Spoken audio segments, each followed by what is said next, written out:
Adjusting.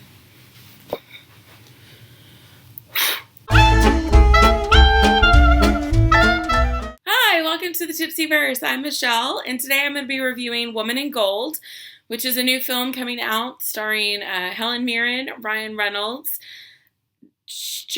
Max Irons. I'm sorry, y'all. He's Jeremy Irons' son, and I always want to say Jeremy Irons instead of Max Irons, but it's Max Irons. Equally as attractive, though.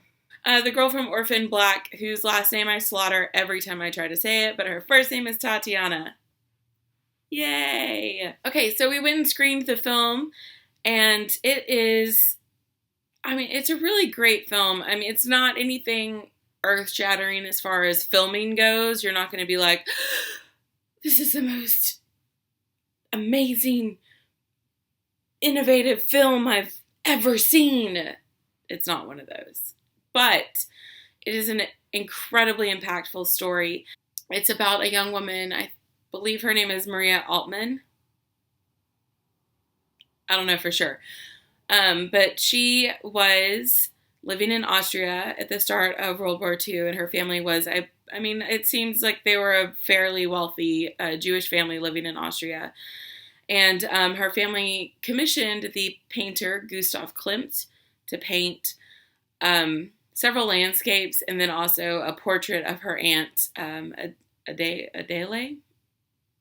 It looked like Adele to me, but I'm from East Texas, so I pronounce everything wrong. The younger Maria is played by Tatiana, and her husband is played by Max Irons, and they basically escape from Austria to the U.S., and then it picks up. The movie starts with the older Maria Altman. Her sister has died. She's just found papers about the paintings among her sister's things.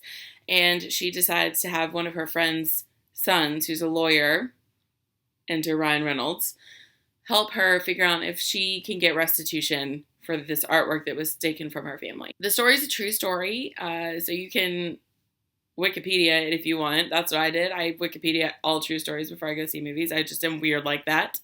History major. Can't help it. It's a really solid, well-done film. It flips between the present and the past, so you get to see her story as a young woman, and then her story trying to, almost come to terms with what happened to her. It's very emotional. I'm very proud to say that I held off my tears until the very last second, because there were several times I was just like wanting to weep, but I cried everything. So you'll laugh. Helen Mirren has some great one-liners. You'll laugh, you'll be joyous, you'll be sad, you'll cry, you'll really feel for the characters.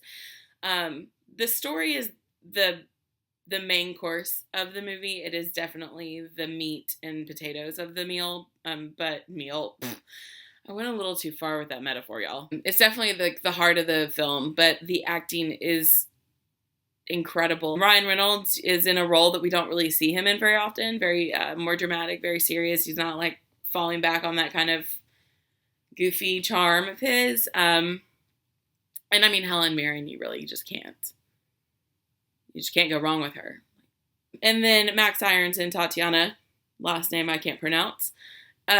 Also, I mean, speaking of her, she is probably one of the best actresses I've seen in a long time. If you haven't seen Orphan Black, it's kind of a weird sci-fi show. She plays like 4 or 5 different characters on the show, maybe more. I don't know the running tally, but she morphs into those characters incredibly well. And then I was halfway through the movie before I was like, is that? Oh my God, it is. What?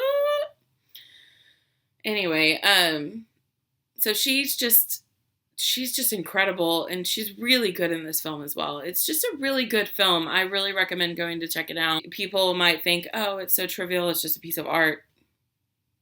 First of all, you people are the downfall of our society, because art is important. But that's for another day. Yeah, it's just really good. It's a good story. It's a good film. Check it out. Check out the link below. You can read some more about the film. We'll have all of our little reviewy things. And then also, if you want more movie reviews or random stuff, because that's all we have here is random stuff, subscribe.